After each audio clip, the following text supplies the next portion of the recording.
Ini tentang ini kalau ini secara ini adalah pendahuluan, sebetulnya masuk ke sumber dan karakteristik air ya. Nah, mungkin nanti sih setelah ini kita lihat secara peraturannya ya. Tapi kita mulai dari sini dulu aja. Oke, saya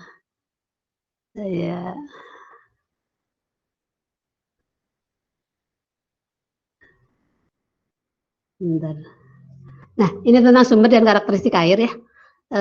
Ini adalah sebetulnya secara sumber ini adalah untuk air pembangkit ya. Jadi tetap saya ngambilnya dari bab 15 ya.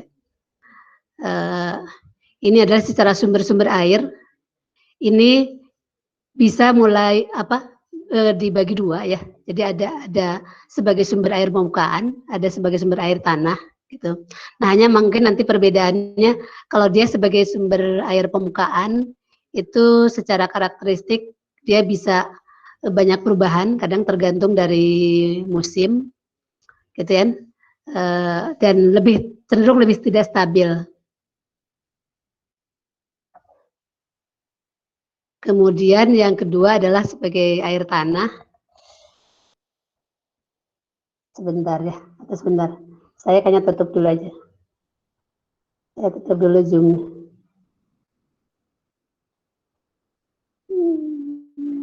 Sebentar.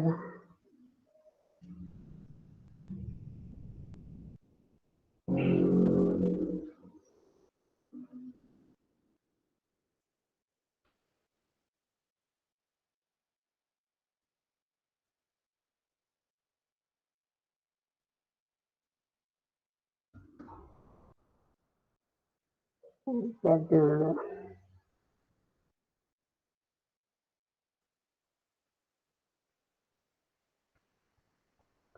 Oke, ya, saya kayaknya nggak usah ikutan dengerin rapat, agak susah juga. Kita mulai biar fokus di ngajarin aja. Ya, jadi kita bahas tentang apa? Jadi dari dahuluannya adalah tentang sumber dan karakteristik air ya. Ini adalah kaitannya terhadap air pembangkit. Jadi ada dua sumber air, yaitu adalah sumber air permukaan sama air tanah. Kemudian kaitannya biasanya ada perbedaan yang sangat lumayan berbeda. Jadi kalau di air permukaan itu biasanya secara karakteristik itu perubahannya biasanya terutama kaitannya dengan musim ya, musim hujan sama musim kemarau itu biasanya banyak perbedaan, tapi kalau air tanah relatif lebih stabil gitu ya, gitu, secara umum. Nah, kemudian kalau kita lihat secara ini adalah siklus hidrologi ya, siklus hidrologi. Jadi secara jumlah air sebetulnya sih tetap ya, asal memang alam pendukungnya ini ya, maksudnya alamnya masih sangat mendukung ya. Cuma memang kalau terjadi perubahan itu yang akan terjadi perubahan siklus hidrologi gitu ya. Jadi ini sebenarnya kan air itu pada dasarnya kan di alam itu adalah itu yang banyak memang terdapat di laut, tapi kemudian nanti akan terjadi penguapan ya, evaporasi. Ini kemudian dari sini ada evaporasi, ada transpirasi ya, evaporasi. Ada apa? Ini ada evaporation while falling ya, jadi sambil jatuh itu. Kemudian transpirasi sama evaporasi ya. Ini ada ini dari ocean, dari streams ya, jadi ada aliran, ada danau, kemudian bisa juga dari tanah ya, dari soil.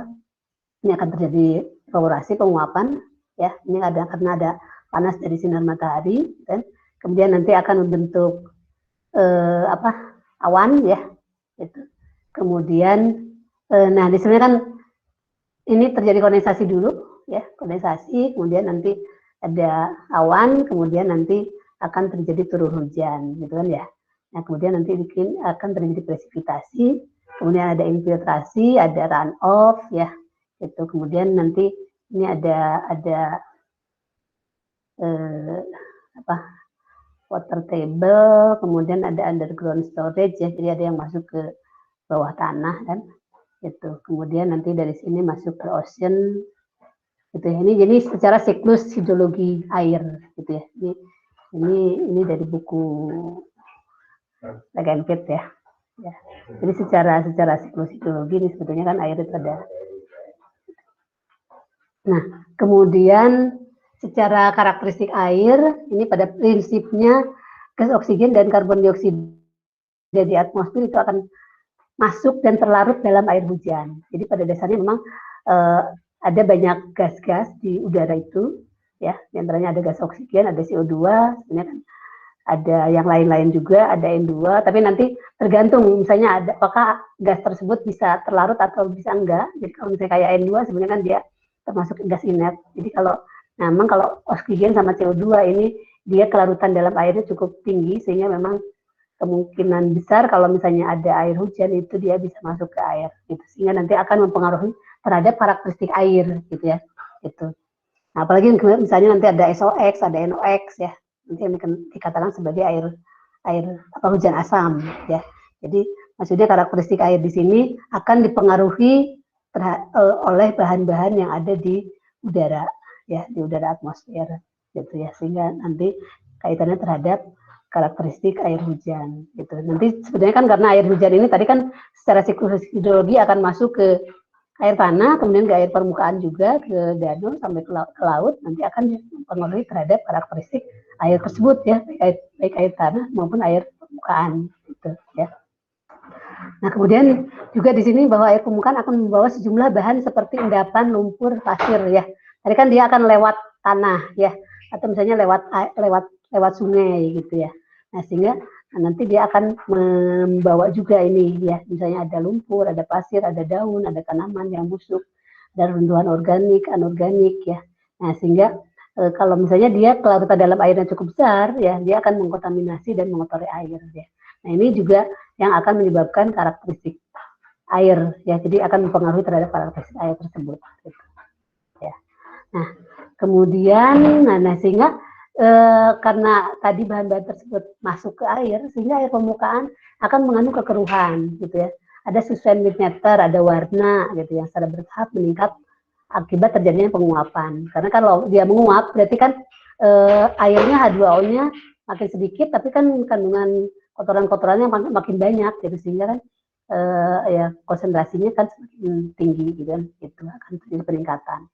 Nah, kemudian juga tingginya konsentrasi dissolved ya. Dissolved itu kan garam-garam ya. Jadi kayak tadi bahan-bahan anorganik, misalnya garam-garam anorganik kayak ada NaCl, ada periklorida atau ada kalsium karbonat ya, pokoknya garam-garam yang dia bisa terlarut di air gitu. Dia nanti akan yang mempengaruhi terhadap ya karakteristik air tersebut juga ya. Gitu. Nah, kemudian juga kalau misalnya terjadi penguapan, ya kan kadarnya akan semakin meningkat, kan ya. Gitu. Kemudian permukaan yang mengurung air seperti kolam dan danau juga biasanya mengandung bahan tersuspensi ya, gitu, padatan terlarut dan gas-gas dan bahan organik masuk ke dalam air, tumor organik seperti algi juga ada. Nah, ini juga dia akan berpengaruh ya. Kemudian bagian rainfall itu kan adalah bagian apa sih ya, air hujannya yang terperkolasi ke dalam tanah. Tadi kan ada yang meremes ya, jadi yang masuk ke dalam tanah, karena kan kita tahu tanah kan dia mengandung apa pori-pori dia, sehingga kalau air masuk itu kan akan tadi kan jadi sebagai underground storage ya, jadi nanti bisa sebagai air tanah atau air sumur ya, gitu dia punya, dia masuk ke dalam tanah, nah masuk sebagai ya tadi di bawah permukaan ya. Hal ini merupakan apa sumber supply untuk sumber mata air sama sumur ya gitu. Nah, memang di situ karena tanah ya biasanya kan mengandung apa ada batuan juga. Nah, ini bisa merupakan sebagai filter juga ya, penyaring gitu. Sehingga makanya kenapa air tanah dia bisa lebih bersih ya. Karena dia difilter sama tanahnya sendiri atau sama pasir ya, sama batuan di situ gitu. Sehingga nanti dia sebagai air tanahnya dia akan lebih bersih ya dibanding sebagai air permukaan gitu. Karena kalau air permukaan kan dia hanya ngalir aja ya, ya walaupun mungkin ada yang filter tapi tidak ya kalau dia di tanah dia yang memfilternya lebih ya lebih ya lebih ini maksudnya dia lebih baik ya gitu ya, sehingga memang hasil air tanahnya dia menjadi lebih bersih. Nah, kemudian juga namanya periode kontak dan pembentukan biologi yang melalui air dari sumur, dan sumber mata air akan mengandung jumlah padatan. Nah, ini tadi selain di memfilter, bisa juga kalau misalnya ada kontak dengan tadi batuan gitu, juga bisa membentuk padatan terlarut ya gitu. Jadi dia malah jadi kayak misalnya air sumur malah mengandung kapur gitu ya, atau mengandung apa yang kalau memang di situ terjadi ada bahan-bahan yang terlarut ya. Gitu. Nah, kemudian dari sini sebetulnya tadi dari karakteristik apa sih, dari apa sih maksudnya dari mekanisme siklus hidrologi, kemudian yang mempengaruhi karakteristik air ya. Nah, sehingga ini ada klasifikasi kandungan anorganik ya, terutama yang terlarut dalam air ya, dalam air alami ya, air alam ya. Itu dibagi menjadi ada namanya mayor konstituen. Jadi mayor itu adalah yang bahan yang cukup banyak yang terdapat di air ya. Ini adalah konsentrasinya bisa 1 sampai 1000 ppm. Itu adalah ada sodium itu natrium, kemudian ada kalsium, ada magnesium, bikarbonat, sulfat, klorida, sama silika ya. Jadi ini konsentrasinya yang paling besar. Makanya kenapa kesadahan tuh menjadi cukup perhatian yang cukup di air, karena memang kalsium, magnesium, bikarbonat itu cukup besar ya. Kemudian juga silika ya gitu. Jadi bisa sampai 1000 ppm. Kemudian ada yang namanya secondary constituent, ini adalah di bawah mayor, jadi secara bahan ada termasuk sekunder, jadi konsentrasinya sekitar ini 0,01 sampai 10 ppm. Jadi ini ada, ini juga sama, ada 7, jadi ada iron itu Fe, ada strontium, potasium, kalium, karbonat, ya, boron, nitrat, sama fluoride. Ya, jadi sebenarnya kalau kita lihat di sini, bikarbonat itu termasuk yang paling tinggi ya, jadi karena memang kelarutannya cukup besar.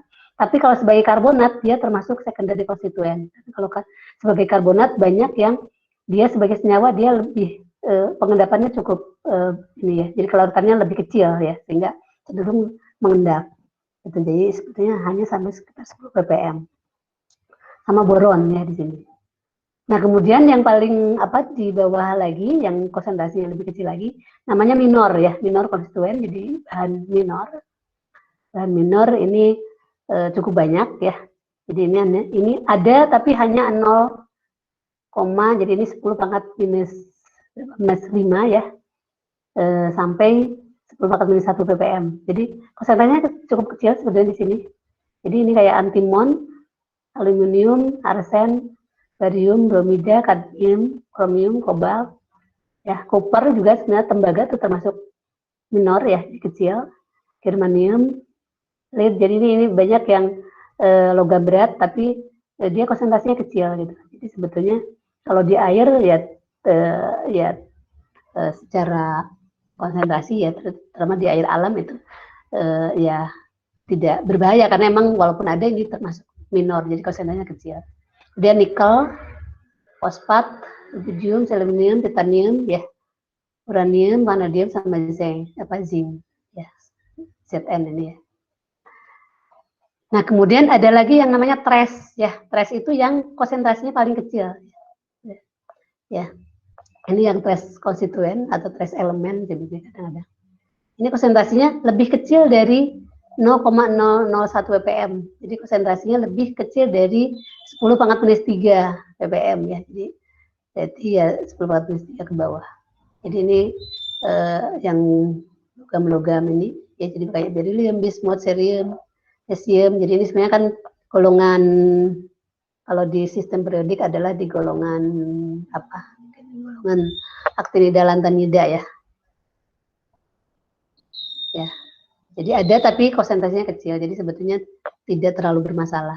Ya, jadi biasanya yang dipermasalahkan itu terutama yang konsentrasinya yang mayor, mungkin yang minor, apa sih yang secondary, ya, gitu. Tapi kalau yang minor sama trace biasanya sih tidak dipermasalahkan ya, gitu. Tapi memang sebetulnya kalau untuk kesehatan manusia sebetulnya ini memang diperlukan ya. Jadi kalaupun memang kita perlu tapi dengan konsentrasi kecil. Gitu. Tapi kalau untuk boiler sebetulnya ini ya kalau konsentrasi kecil sebetulnya dianggap tidak terlalu bermasalah ya. Jadi biasanya yang dipermasalahkan terutama yang mayor konstituen ini kesadahan sama yang secondary ya. Secondary itu air. Tapi mungkin Cooper ya tembaga biasanya karena kan tembaga kalau apa sih di boiler karena nanti kan kaitannya kalau misalnya terjadi korosi ya. Jadi korosi biasanya nanti ada tambahan dari bahan boilernya sendiri gitu ya. Jadi kemungkinan tembaganya bisa meningkat gitu ya. Oke ya. Nah, kemudian secara kualitas air sumber ya, secara kualitas sumber air pembangkit ini adalah seperti ini. Jadi kalau kita lihat ini sebagai apa itemnya, nah ini kayaknya yang standar SNI ya.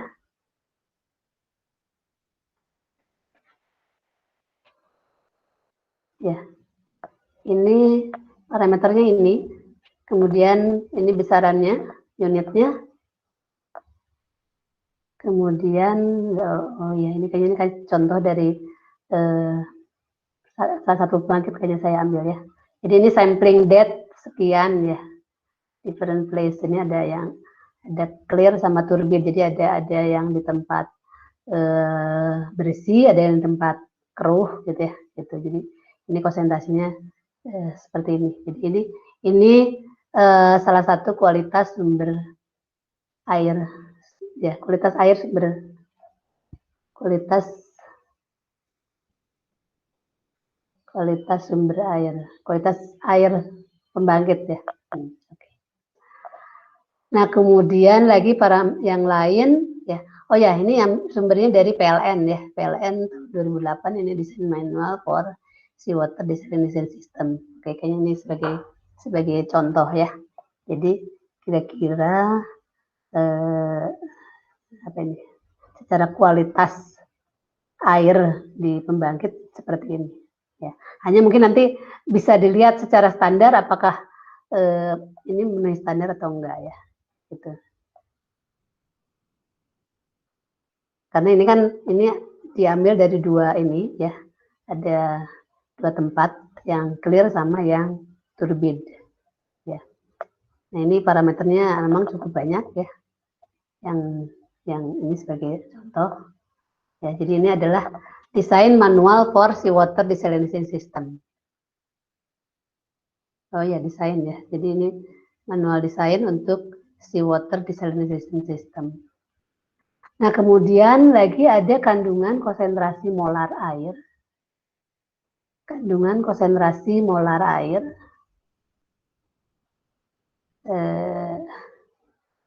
Ini ada parameter ya. Ini ada banyak parameter. Ini ada sebagai total kation sama anion ya. Jadi ini kation, yang atas ini anion yang bawah. Secara konsentrasinya ini sekian, kemudian massa atom sama konsentrasi molar. Ya. Oke, ya mungkin ini makanya ini saya ambil ini untuk kelas 3. Harapannya ini kalian udah punya wawasan ke arah sini ya. Jadi memang kalau kemarin saya ngajar yang di kelas 2, saya ambil yang dasarnya aja. Yang kelas 3 kayaknya sih perlu ke arah wawasan sini ya. Dan saya harapkan kalian memang wawasannya udah cukup bagus ya. Karena sains pembangkitnya kalian mestinya udah cukup ya, cukup punya ya. Jadi kira-kira ini gambaran di secara kualitas air pembangkit ya. Ini adalah sebetulnya yang ada di desalinasi ya, sistem desalinasi. Oke. Nah, kemudian secara neraca air sistem SWRO ini berdasarkan referensi bahwa rate recovery untuk sistem SWRO dia bilang sebesar 40% ya. Makanya ini makanya dari saya, dari yang buku apa sih bab 15 ini saya tambahkan dari referensi yang lain ya. Jadi kaitannya terhadap kondisi sumber air ya. Jadi ini walaupun ini yang saya ambil adalah yang sistem SWRO, kalau ini berarti kan sistem yang rever osmosis ya. Ini nanti ada SWRO sama BWRO ya. Di sini secara referensi dia bilang rate ininya adalah 40%. Kemudian selisih dari jumlah air yang masuk dan produk yang keluar dari sistem SWRO. Kemudian merupakan air reject yang langsung dikembalikan ke laut. Kemudian air rejeksi ini ada 500 meter kubik per jam dikurangi 200, ya, jadi kira-kira sekian ya. Jadi ini nanti mungkin kita telusuri ini dari sistem pembangkit apa. Tadi ada nggak sumbernya? Ini dari PLN ya. Oke, kayaknya sih pembangkitnya nanti kita coba ini enggak. Nah, kemudian ini ada lagi spek MSF pada PLTU Suralaya. Ya, jadi kira-kira gambaran kondisi air seperti apa gitu ya. Ini untuk servis, nah ini bagian-bagian ininya. Jadi ada sea water supply, ada cooling water for evaporator, atau mungkin nanti kita balik ke neraca massa air di pembangkit seperti apa. Kayaknya mestinya tadi saya ngambil dari yang peraturan dulu ya. Tapi nggak apa, ini kita masuk di sini dulu. Ya, jadi ini secara servis ini ada bagian-bagian ini ya. Kemudian flow rate-nya ada kira-kira seperti ini. Ya, jadi ini dalam 10⁻³ kg per hour. Kalau ini adalah kilogram per detik. Ya. Kemudian secara temperatur, tekanan sama entalpinya sekian. Ya, ini gambaran spesifikasi MSF di PLTU Suralaya. Ya. Nah, kemudian kalau yang data ini sebetulnya ini adalah dari buku Track and Field ya. Jadi ini tabel 16.3. Itu 16.3 berarti sebetulnya ini ada di bab 16 ya. Oke. Kalau air sebetulnya bab 15 ya. Tapi kayaknya ini masuk ke sini. Jadi ini adalah representative quality of asphalt discharge ya. Ini ada parameternya. Ini ada sebagai flow, total alkalinity, phenol alkalinity, CaCO3, conductivity, dan lain-lain ya. Ada pH, dissolved solid, semi solid, aluminium, dan lain-lain ya. Kemudian ini ada fly asphalt, ini minimum, kemudian average, maksimum ya. Kemudian bottom asphalt itu ada minimum, average, sama maksimum juga. Jadi ini adalah representative quality, jadi kualitas aspon ya, itu aliran aspon. Nah, kemudian lagi ini ada di tabel 16.4 juga, ini kayaknya dari ini 16 ya, itu adalah representative quality of FGD wastewater. Nah, mungkin sebetulnya kan kalau untuk yang saya pernah bilang bahwa sebetulnya untuk di di pengolahan dan pemindahan air, kita fokusnya sebetulnya adalah di pengolahan air untuk kebutuhan di pembangkit. Tapi memang ada kaitannya ya terhadap limbah ya gitu ya. Walaupun nggak banyak ya, tapi ini saya kaitkan juga sedikit ini kait terhadap limbah cair gitu ya. Jadi tadi yang di yang aspon, kemudian adalah ini yang di FGD wastewater ya, limbah cair FGD. FGD itu adalah flue gas desulfurization, nanti dipelajarinya sebetulnya di tingkat 4 yang di mitigasi dampak lingkungan ya. Gitu. Jadi ini ada bahan-bahannya, kemudian secara ranknya ya. Kemudian ini sama, ini konstituen ada rank gitu. Kemudian ada konstituen sama ranknya. Ya. Jadi ini adalah kualitas dari limbah cair FGD. Jadi ada banyak sebenarnya konstituennya sama ya konsentrasinya. Kecuali pH ya. Kalau pH sebetulnya ringnya sekian ya. Tapi kalau yang lain kan ini dalam miligram per liter, kalau pH kan nggak ada satuan gitu. Sebenarnya kecualinya ini kalau pH tidak ada satuan. Gitu.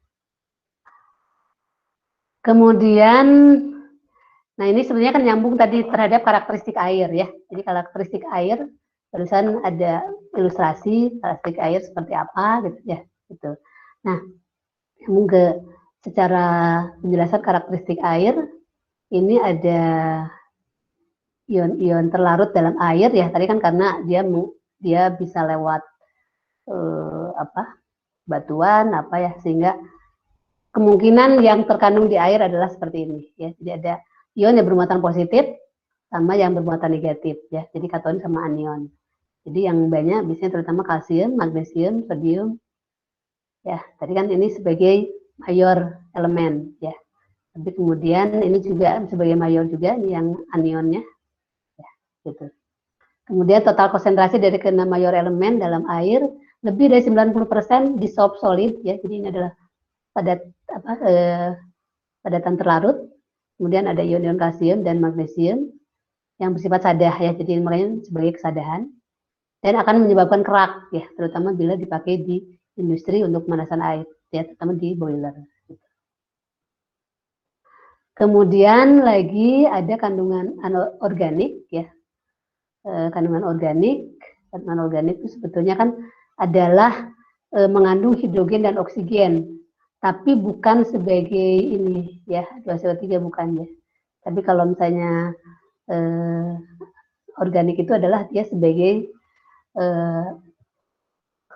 senyawa non polar ya gitu. Jadi kayak contohnya hidrokarbon atau misalnya minyak ya, bisa minyak bumi atau minyak tapi kebanyakan mungkin kalau di air kan kebanyakan berasal dari minyak bumi, tapi bisa juga sebenarnya minyak lemak yang berasal dari tumbuhan ya, nabati bisa juga.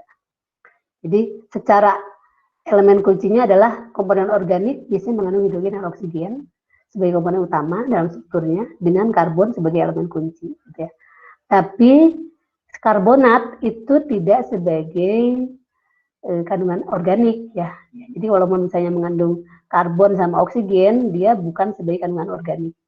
Karena kalau karbonat ini H2SO3, CO2, bikarbonat itu sebagai kandungan anorganik ya. Jadi makanya masuknya kan tadi di senyawa anorganik gitu. Jadi walaupun mengandung oksigen sama hidrogen, ini tidak dimasukkan sebagai kandungan organik ya, karena dia sebagai anorganik. Kemudian konsentrasi bahan organik terlarut dalam air biasanya berada lebih rendah dibandingkan kandungan anorganik. Ya, jadi sebenarnya konsentrasinya kecil. Gitu ya. Kemudian analisanya biasanya pakai TOC, ya, jadi kandungan total organik karbon. Dia merupakan dasar dari suatu analisis kandungan bahan organik. Jadi ada karbon sebagai karbon organik gitu ya. Jadi makanya dia dikatakan sebagai TOC, total organik karbon. Biasanya kandungannya sekitar 0,1 sampai 10 ppm, biasanya kecil. Ini walaupun dalam beberapa kasus katanya bisa lebih tinggi ya, gitu. Tapi pada umumnya kecil. Kemudian lagi ada gas terlarut, ya, gas terlarut itu diantaranya ada oksigen, CO2, tapi bisa juga N2, ada CH4 sama H2S, ya, gitu. Jadi ini biasanya kelarutannya cukup besar, ya, walaupun kalau N2 sama CH4 kecil, tapi kemungkinan ada ya, walaupun jumlahnya memang lebih kecil. Kalau H2S biasanya agak lebih besar ya, sama dengan CO2. Gitu. Nah, kemudian CH4 dan H2S sering terdapat dalam air sebagai hasil proses biogeokimia ya, yang terjadi tanpa udara. Gitu. Jadi makanya kalau H2S biasanya terutama dari hasil gunung berapi ya, atau punya yang mengandung belerang. Kalau CH4 biasanya dia berasal dari bahan-bahan organik, misalnya dari tumbuhan ya, atau bahan organik yang membusuk ya, itu akan menghasilkan metan. Gitu ya. Jadi makanya ini adalah dari proses biokimia. Kemudian dalam beberapa kasus dissolved gas dapat sangat berbahaya, ya. Misalnya H2S di atas 1 ppm ini tidak dapat dikonsumsi manusia karena dia beracun. Ya. Kemudian gas metan juga kalau cukup tinggi ini bisa kebakaran. Ya. Makanya sebetulnya gas metan itu kalau untuk bahan bakar dia kita menarik penting ya, tapi kalau misalnya ada di air sebetulnya dia membahayakan karena bisa terjadi kebakaran. Gitu. Kemudian gas juga bisa membentuk gelembung dari air sumur, bisa menurunkan produktivitas dan efisiensi pompa ya. Jadi kaitannya terhadap pompa ini juga cukup bahaya. Kemudian kalau ada radon juga ini dia bersifat radioaktif. Makanya ini juga ada di tempat-tempat tertentu karena dia mengandung batuan radioaktif ya, sehingga kalau masuk ke air, airnya jadi ya jadi berbahaya karena mengandung bahan radioaktif. Oke, ya. Kemudian ini alkalinitas ya. Alkalinitas pada dasarnya dia sebagai basa ya. Basa itu adalah menerima proton. Jadi ada proton itu karena dia sebagai muatan negatif ya, di sini OH- dia akan menerima proton. Proton itu kan dia sebagai H+ ya, sehingga dia akan dinetralisasi gitu kan. Kemudian alkalinitas juga terutama dipengaruhi oleh garam asam lemah. Kemudian juga mempengaruhi kesadahan ya, karena kalau misalnya dia basa, biasanya kesadahannya nanti misalnya Ca, Mg biasanya agak dia terpengaruh ya, bisa lebih tinggi gitu. Kemudian pH ya, jelas kalau pH jadi pH-nya jadi tinggi ya. Kemudian beberapa basa yang berkontribusi pada alkalinitas air, tetapi dalam kebanyakan air asam menyebabkan ini hubungan ini ya. Jadi ada total alkalinity sebetulnya kan ada HCO3-, ada CO3-, ada OH- sama H+. HCO3 ya dikurangi H+ ya gitu. Jadi sebenarnya kan ini sebagai total alkalinity. Kemudian bikarbonat berada dalam bentuk mayor pada alkalinitas alami ya, karena dibentuk dari asam karbonat ditambah air ya, sehingga memang biasanya dia konsentrasinya lebih tinggi ya sebagai mayor. Oke. Nah kemudian dari sini sebetulnya dari alkalinitas ini masuk ke keseimbangan ini, karena pada dasarnya dia bilang konsentrasi CO2 itu rendah, konsentrasi CO2 rendah, pada konsentrasi CO2 rendah ya, berarti pH-nya tinggi. Karbonat alkalinitas dapat berada di air alam. Ya. Kemudian alkalinitas hidroksida secara normal tidak terdapat di alam. Jadi pada dasarnya OH- dia tidak di air alam, nggak ada, ya, sehingga tidak diperlukan pengolahan. Kemudian CO2 dan 3 bentuk alkalinitas lainnya merupakan satu kesatuan sistem berada dalam keseimbangan ya di sini. Tapi sebetulnya yang mungkin terjadi itu tidak bisa semuanya ya. Jadi kalau ada CO2, H2O ini akan membentuk H2CO3, kemudian akan terdisosiasi menjadi H+ sama HCO3-. Ya. Kemudian kalau ini ada MHCO3, dia akan keseimbangan sini, kemudian HCO3 menyebabkan ini juga ya. Nah sehingga kalau kita lihat sebetulnya dari ini memang kan bisa ada H+, HCO3-, ya ini HCO3-, CO3-2-, ada OH- ya. Nah, kemudian dari sini, nah sebetulnya ini nanti ada tabel ini ya, jadi berkaitan sebenarnya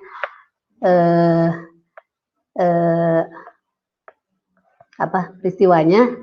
Ini sebenarnya kan dari kalau kita lihat secara reaksi kimia, reaksi asam basa ya, reaksi asam basa di sini dengan menggunakan 2 jenis indikator, penoptalin dan metiljingga ya. Penoptalin itu dalam P, metiljingga M simbolnya.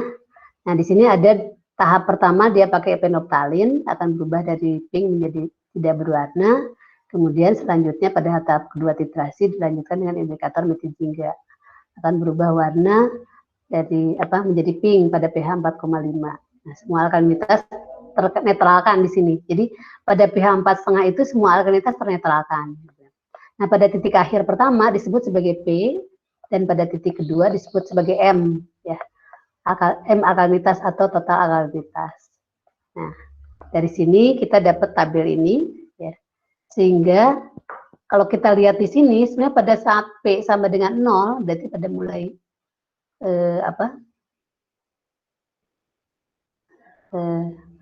bukan ini ya. Jadi sebagai hasil titrasi itu, kalau P-nya sama dengan 0, di sini OH- sama CO3-2- ini tidak ada. Ya, jadi dua-duanya 0.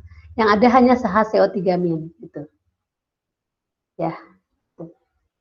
Nah ini kan di air alam tadi kan sebenarnya tidak ada OH-, yang ada hanya uh, ya tapi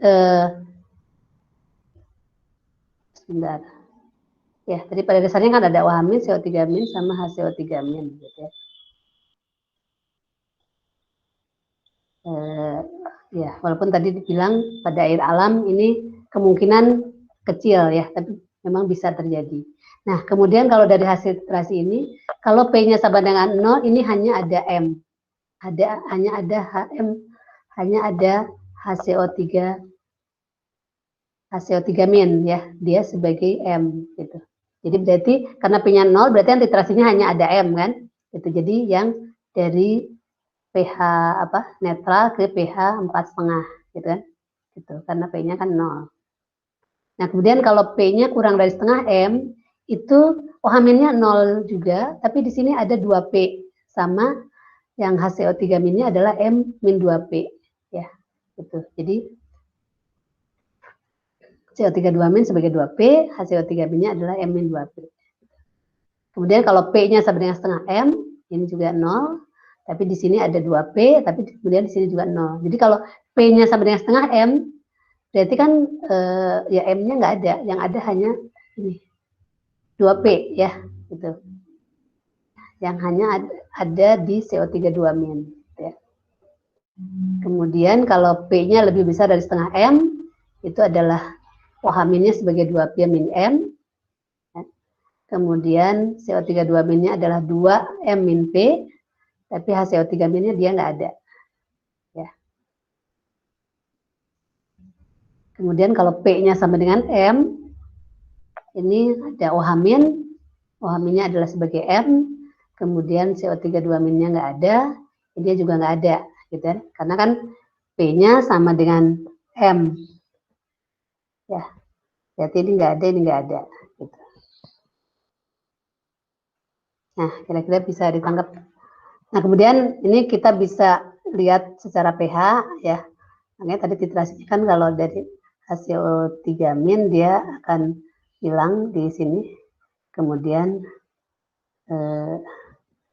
ini nanti dari sini ke sini dia sebagai CO3 2 min gitu. Tapi kalau dia yang grafik ini adalah sebagai HCO3 min di sini. Ya.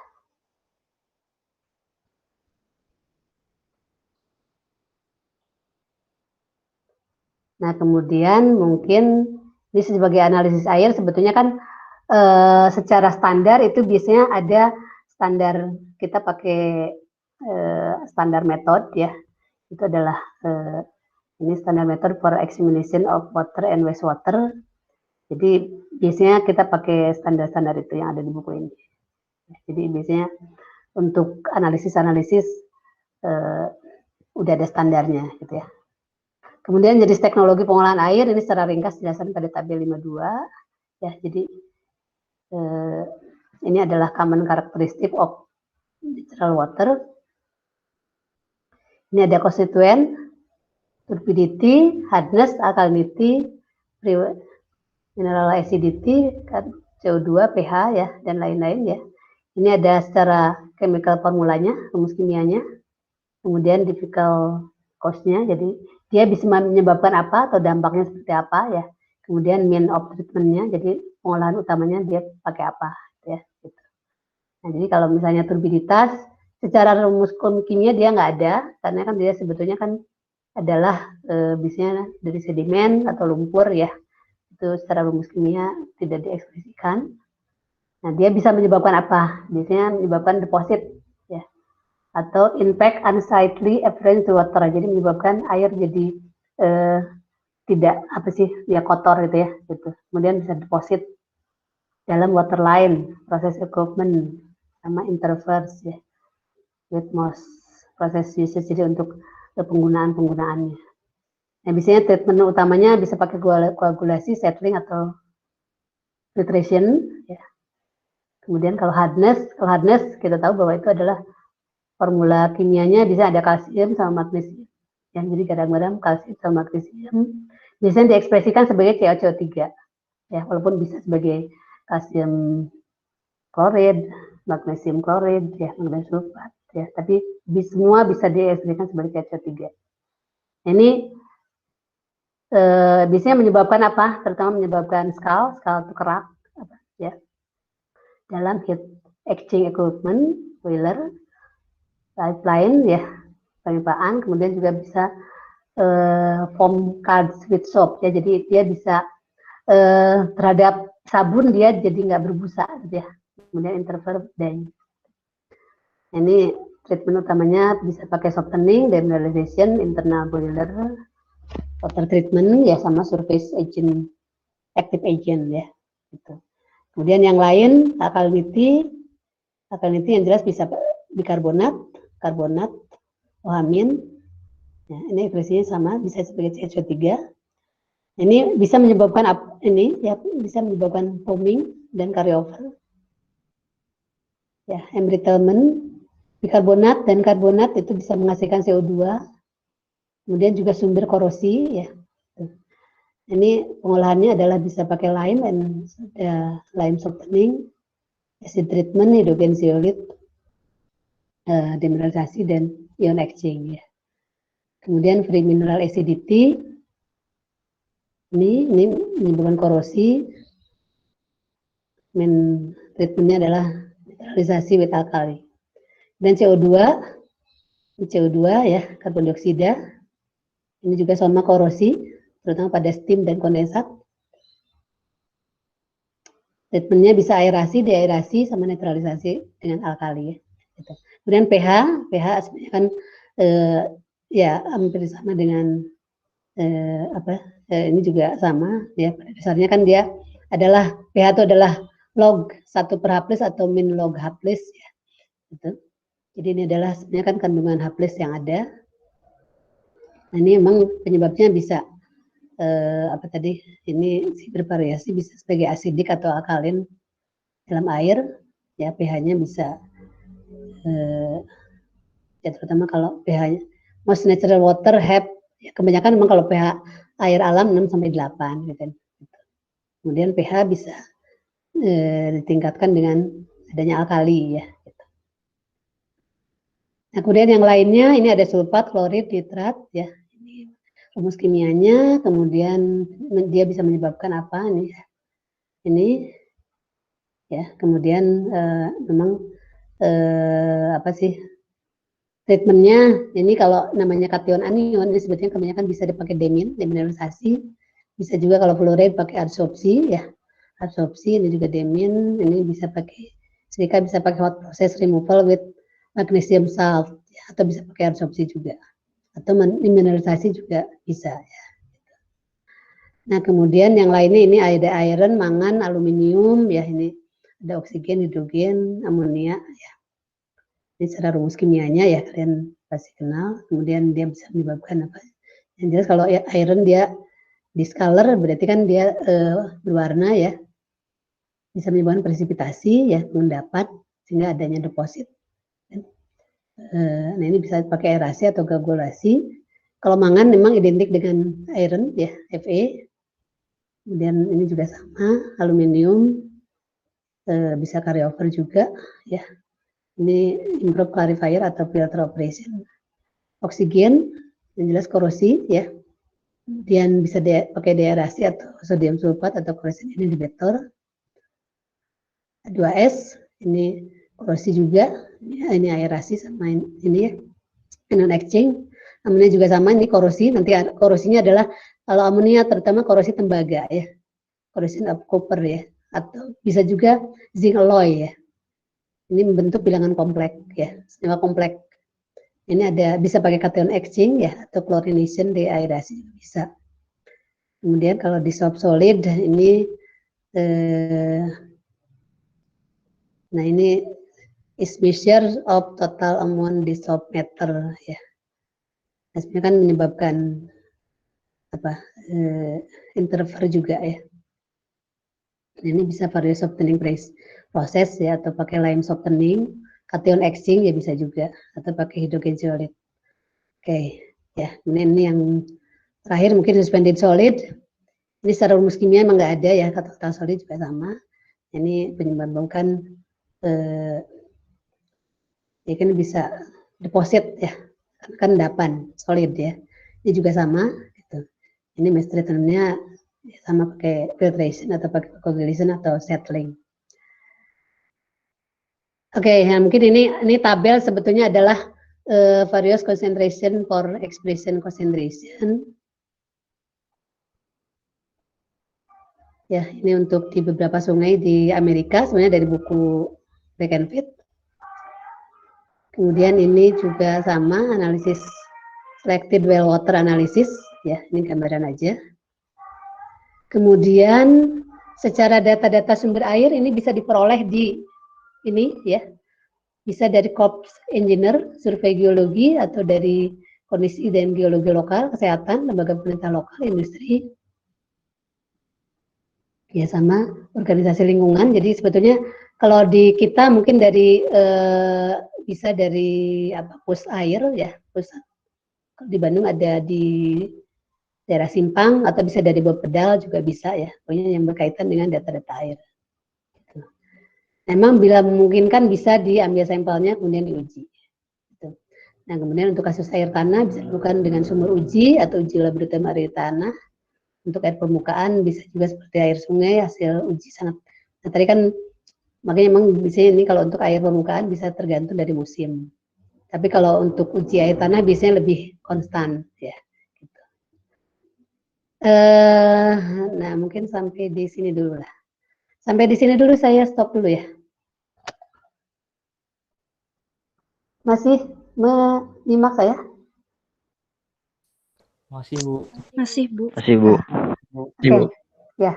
Udah, sampai situ dulu. Mungkin ada pertanyaan. Jadi tadi tentang mulai dari sumber, ya, karakteristik, gitu. Nah, jadi ini sebagai, nah kalau di pembagiannya itu adalah sebagai pendahuluan, ya. Tapi dari mulai sumber, karakteristik sampai nanti kebutuhan air pembangkit sebetulnya. Bisa dipahami apa yang saya sampaikan?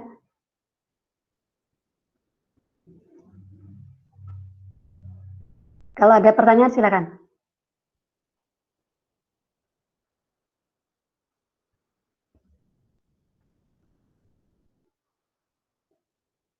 Ada yang bingung?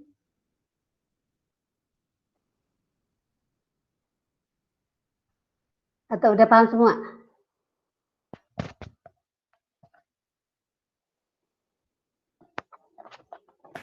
Paham, Bu, insya Allah. Udah bisa paham semua, ya? Oke, sebentar. Kalau gitu, sebentar, saya ini masuk.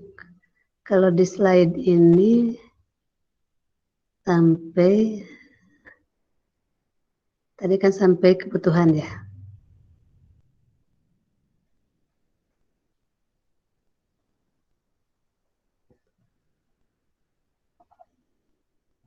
Oke, kalau gitu saya terusin. Kalau emang masih nggak ada masalah, ya.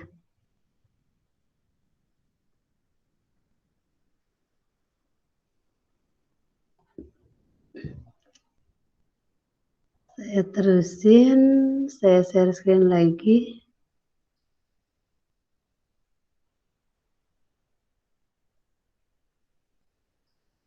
Nah, ini masuk ke kebutuhan air pembangkit, ya. Masuk di kebutuhan air pembangkit. Jadi tadi secara, ini kan karakteristik sumber, ya. Terus kalau mau ngambil data, sebetulnya kalau untuk penelitian biasanya kalau memungkinkan diuji, tapi kalau misalnya memang cukup hanya data sekunder bisa dari data-data sumber tadi, ya, gitu. Atau bisa dari laporan-laporan bisa juga, gitu, ya. Ya, masih kalau bisa datanya tidak terlalu lama kan, gitu, ya. Gitu. Nah, kemudian kalau kaitannya terhadap kebutuhan air pembangkit, ini ada beberapa keperluan, ya. Atau mungkin saya kayaknya masuk ke ini dulu, ya. Sebentar, kayaknya stop dulu yang ini. Karena kayaknya agak belum juga. Karena memang di pembagian yang ini sebenarnya saya masuknya di ini dulu, di peraturan dulu.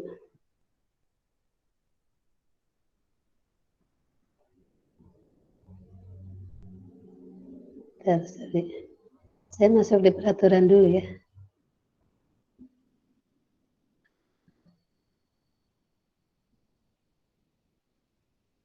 Saya masuk di peraturan dulu ini. Jadi karena kalau kita mau namanya mau mengolah, ini kan mau memurnikan, mau apa sih? Ini kan pengolahan dan pemurnian air untuk kebutuhan di pembangkit ya. Nah kita sebetulnya kan tadi memang perlu kita tahu secara sumber air yang dipakai, misalnya pakai sumber air apa, kemudian nanti karakteristiknya ya, sebenarnya karakteristiknya bisa dari perkiraan sumber tadi ya. Jadi kalau misalnya sumbernya sumber air apa tadi permukaan, biasanya karakteristiknya sangat bisa berubah ya, tergantung dari musim. Tapi kalau sumbernya sumber air tanah sebenarnya lebih stabil gitu ya. Gitu. Kemudian tadi karakteristiknya kan bisa macam-macam, mulai dari ada mayor elemen, ada trace secondary, ada trace ya gitu.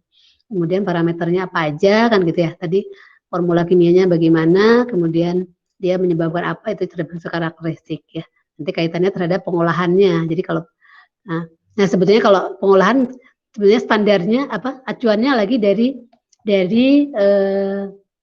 landasan hukum ini ya atau dari peraturan ya gitu. Nah, walaupun di sini sebetulnya secara landasan hukum di sini adalah terutama kalau kita berkaitan dengan landasan hukum lingkungan hidup ya. Nah, hanya ini emang ada berkaitan dengan penanganan limbah cair pembangkit. Ya. Tapi sebetulnya yang difokus di mata kuliah ini adalah sebenarnya nanti baku mutunya sebagai baku mutu air untuk kebutuhan ya, bukan baku mutu sebagai limbah. Tapi karena kalau baku mutu sebagai limbah adalah air yang mau dibuang kan, limbah cair yang mau dibuang dia harus memenuhi baku mutu limbah cair. Tapi kalau kita mau pakai air itu sebagai kebutuhan, standarnya adalah standar air baku untuk kebutuhan tersebut, gitu ya. Jadi kalau misalnya kita standarnya untuk kebutuhan air boiler, berarti standarnya sebagai standar air boiler ya, gitu. Tapi kalau kebutuhannya sebagai air pendingin, nanti standarnya air pendingin. Atau kalau air minum, standarnya air minum. Ya. Walaupun mungkin nanti untuk masuk ke lebih detail bisa terutama untuk air boiler sama air umpan boiler nanti adalah masuk di standar di pengolahan air umpan boiler ya. Nah, cuma kalau di sini paling nggak ada gambaran ya. Jadi di sini adalah secara peraturan sebetulnya kita udah punya semua ya. Jadi tinggal bisanya dicari aja ya. Jadi kalau sekarang kalian sebenarnya bisa cari di internet, misalnya kita mau cari standar atau peraturan atau kaitannya terhadap undang-undang apa gitu ya gitu. Nah, sini kaitannya terhadap lingkungan hidup itu ada peraturan undang-undang nomor 23 tahun 97 ya. Walaupun mungkin ini undang-undang yang lama ya, mungkin sekarang udah agak diupdate. Ya, udah diupdate. Walaupun ini saya beberapa udah diupdate ya. Tapi ini kayaknya yang ini masih yang lama. Biasanya ada beberapa perubahan ya, walaupun saya nggak banyak, tapi ada 1-2 yang berubah gitu. Nah, di sini kalau secara umum sih masih sama ya, definisinya adalah ini. Jadi dalam Undang-Undang Lingkungan Hidup itu adalah definisinya sebagai kesatuan ruang dan semua benda, daya, keadaan dan makhluk hidup termasuk manusia dan perilakunya yang mempengaruhi kelangsungan kehidupan dan kesejahteraan serta makhluk hidup lain gitu ya. Kemudian pengolahan lingkungan hidup adalah upaya terpadu untuk melestarikan fungsi lingkungan hidup yang meliputi kebijaksanaan, pemanfaatan dan lainnya ya gitu. Kemudian pengolahan lingkungan hidup harus didasarkan pada norma hukum dengan memperhatikan tingkat kesadaran masyarakat dan perkembangan lingkungan global ya serta perangkat hukum internasional. Jadi biasanya secara kata-kata peraturannya ini masih sama gitu ya. Nanti ada beberapa parameter yang berubah. Gitu. Kemudian secara peraturan perundang-undangan mengenai lingkungan hidup di Indonesia ini secara landasannya ya kalau dulu tuh landasannya masih ini, tapi mungkin sekarang biasanya nggak terlalu. Kalau Undang-Undang 45 tetap masih pegangan kita, hanya mungkin GBHN yang sekarang agak berubah ya. Bisa GBHN nggak terlalu dipakai, sekarang nggak terlalu dipakai ya, gitu. Tapi kalau dulu ini biasanya ya GBHN ini karena ini masih saya ambil dari yang lama. ya, tapi secara undang-undang apa utamanya adalah UUD 45 ya. Jadi biasanya semua menginduk ke sana gitu ya. Gitu. Nah, nanti secara landasan hukum ini untuk undang-undang lingkungan hidup ya. Ini ada banyak peraturan ya. Walaupun ini yang saya ini kan ini yang lama, nanti ada perubahan-perubahannya gitu ya. Ini adalah tentang apa? Tentang pengairan, perindustrian, kemudian ketentuan pokok pengelolaan lingkungan hidup ya. Kemudian ini ada sumber daya hayati, penataan ruang ya, gitu ya. Jadi ini kaitannya terhadap undang-undang lingkungan hidup. Kemudian yang lainnya ya, ini ya walaupun ya sekarang udah diupdate, biasanya tahunnya lebih baru, ya. Gitu. Nah kemudian peraturan yang berkaitan dengan air limbah pembangkit listrik, ya di sini memang ada PP 82 pengolahan kualitas air dan pengendalian pencemaran air, kemudian Kepmen LH, kebutuhan limbah. Karena ini nanti saya kaitan dengan buku yang ada di BVI ya. Ini ada juga kaitannya ke sini. Gitu. Tapi kalau di Indonesia ini adalah kriteria seperti ini. Ya. Ini PP-nya PP yang ini, kemudian PP-nya. Walaupun kalau kalian udah cek sekarang udah ada perubahan di tahunnya ya. Gitu. Tapi biasanya secara pokok ininya adalah membahas tentang ini. Gitu ya. Gitu. Walaupun ada bisa ada sedikit perubahan. Kemudian ada kriteria terumbu apa kerusakan terutama untuk di air laut ya. Nah, kemudian kaitannya terhadap baku mutu lingkungan dan parameter kualitas lingkungan. Ini kalau kita mengacu pada tadi nomor 23 tahun 97, ini menyatakan bahwa setiap usaha kegiatan dilarang melanggar baku mutu ya. Jadi ini sebetulnya yang ditekankan. Jadi makanya semua apa sih maksudnya industri sebagai pelaku usaha ini harus betul-betul memegang peraturan. Ya. Jadi secara baku mutu tidak boleh melanggar, ya. Jadi dilarang sebetulnya. Dan sanksinya sebenarnya sanksi hukum, gitu ya. Gitu. Makanya sebetulnya kalau dan memang sebetulnya kan sekarang nggak boleh namanya apa ya istilahnya kalau dulu kan katanya oknum ya. Kalau sekarang sebetulnya kan secara peraturan mestinya sudah lebih ditegakkan ya. Jadi namanya suap menyuap mesti tidak ada lagi. Jadi kalau misalnya melanggar ya harus dihukum gitu kan gitu ya. Gitu. Ya, sama halnya dengan KPK lah, dengan apa ya mesti sama gitu ya. Jadi betul-betul semua harus harus mematuhi peraturan. Kemudian limbah kegiatan industri akan dibuang ke lingkungan harus memenuhi kriteria baku mutu ya. Nah ini kaitannya terhadap limbah ya, walaupun memang penekanannya kalau di mata kuliah ini tidak ke sini ya, tapi mungkin ya ada ya. Nah, tapi kalau sebagai baku mutu air sebetulnya ini adalah yang dipakai ya. Nah ini secara baku mutu air adalah secara umum sebenarnya ada kelas 1, 2, 3, 4 ya. Nah hanya memang kalau kaitannya untuk pembangkit itu khusus ya. Jadi itu adalah untuk pembangkit mungkin nanti kita lihat tadi kan karena kan untuk pembangkit nanti kaitannya nanti dia untuk apa tadi air apa feed water treat untuk air boiler, air umpan boiler ya, air pendingin, air high purity sama servis ya itu nanti. Tapi secara peraturan secara umum adalah ada ini ya. Nanti sebetulnya yang paling tinggi adalah peruntukan untuk air baku air minum kalau di peraturan pemerintah ini. Ya.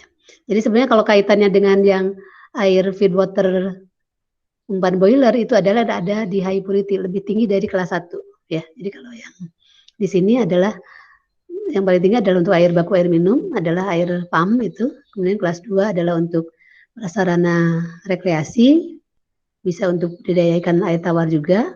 Kelas 3 adalah untuk budidaya ikan air tawar sama peternakan.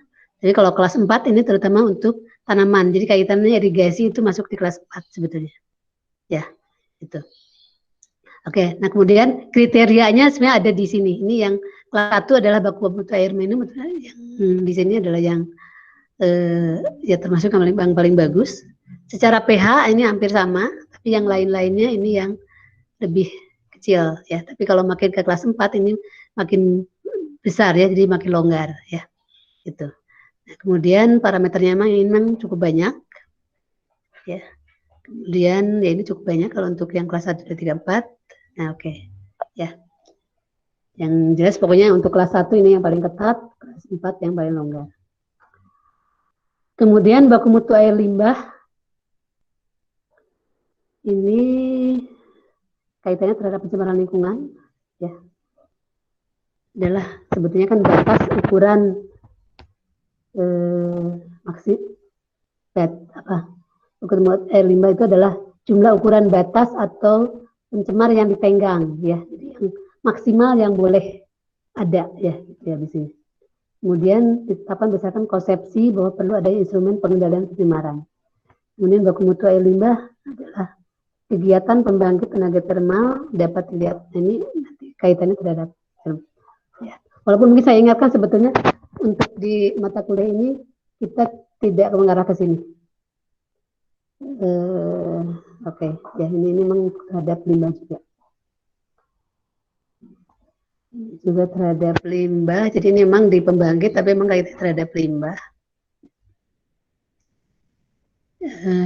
Tapi oke, ini limbah juga. Ini air pendingin, juga ini limbah. Nah, cuma kaitannya ke sini. Tabel kegiatan pemerintah Amerika Serikat dalam penanganan dampak limbah pembangkit listrik.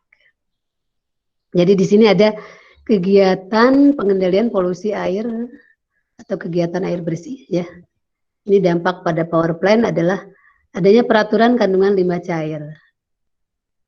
Ya, kemudian konservasi sumber daya dan recovery. Ya, ada peraturan pembangkit dan pembuangan limbah B3.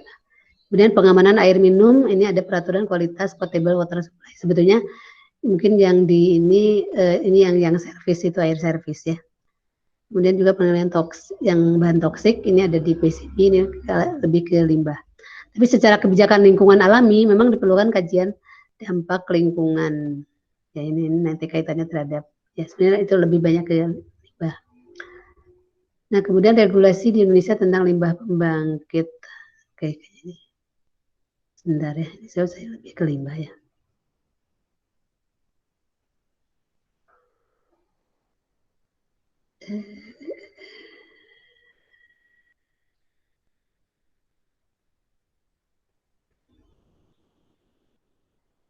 Sebentar, ini saya nggak salah.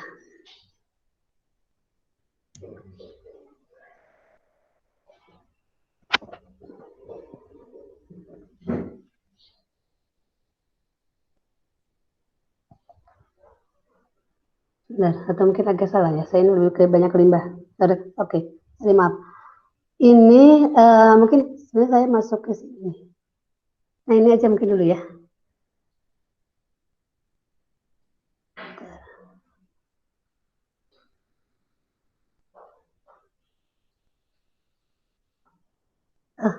Oke, kayaknya stop aja dulu lah.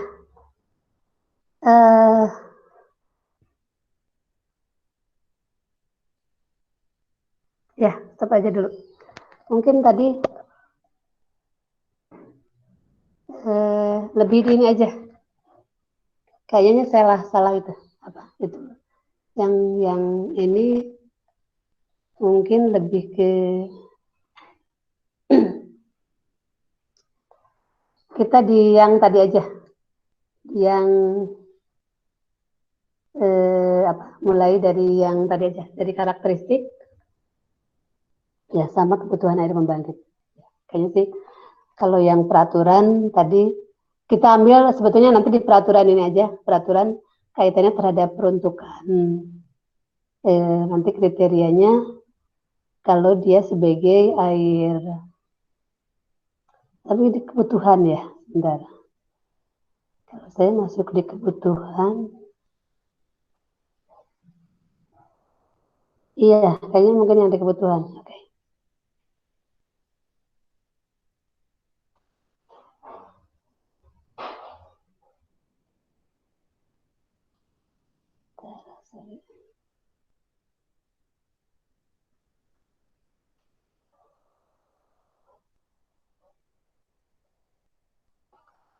Sepertinya ini aja. Tadi kalau lebih banyak ke limbah. Ini aja, di kebutuhan air pembangkit, nanti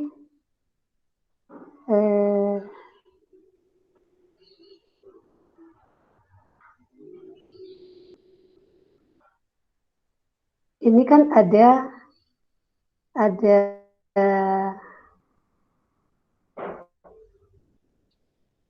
apa? Jadi keperluan air pembangkit tidak hanya diperkirakan dari ukuran pembangkitnya sendiri, ya. Kemudian kualitas air, lokasi pembangkit, dan karakteristik bahan bakar, dan tekanan desain sistem ini adalah berpengaruh secara signifikan. Ya. Kemudian secara pembagiannya, nah ini sebenarnya kan ada kategorinya, ada sebagai air pendingin atau cooling water, ada service water, ya, adalah untuk pelayanan. Kemudian ada high purity gitu ya, itu. Ya, kayaknya sih bukan di neraca massa yang tadi ya. Karena tadi lebih banyak ke limbah. Kayaknya nggak usah membahas ke yang tadi ya. Ini ada sebetulnya kaitannya ke sini ya. Jadi ada air pendingin, cooling water, ada service water sama high purity ya gitu. Kemudian nanti kalau air pendingin itu nanti ada air pendingin di kondensor, pada turbin sama pendinginan pada auxiliary ya. Itu yang heat rejection system ya. Nah, nanti memang kalau misalnya di kondensor itu adalah yang one screw, tapi kalau yang one screw cooling ya, tapi kalau yang di auxiliary adalah yang cycle ya, yang siklus. Jadi makanya nanti kalau yang di auxiliary sebetulnya secara kriterianya adalah mirip dengan yang high purity water gitu ya. Tapi kalau sebagai yang cooling untuk di kondensor sebetulnya dia kualitasnya lebih rendah ya. Yang paling rendah malah mungkin di bawah service ya gitu. Tapi kemudian kalau service water nanti kan ada untuk air sanitary, ada pencucian, ada transport abu atau as transport, ada penghilangan ini ya, biasanya terutama untuk scrubber ya. Kemudian ada sistem make up HCD sama seal ini. Jadi biasanya kualitasnya memang bisa pakai air sisa ya, biasanya dari yang asalnya pengolahan air limbah itu dipakai untuk ini ya. Jadi biasanya dari hasil pengolahan kan sebenarnya udah bersih, tapi masih di bawah air minum ya, biasanya masih di bawah tadi kalau misalnya golongan 1, 2, 3, 4 masih di bawah golongan 4, tapi dia cukup untuk kalau untuk as transport atau untuk di flue gas desulfurization FGD atau ya ini masih bisa gitu. Jadi bisa dipakai air sisa lah istilahnya. Tapi kemudian kalau untuk high purity ini terutama untuk make up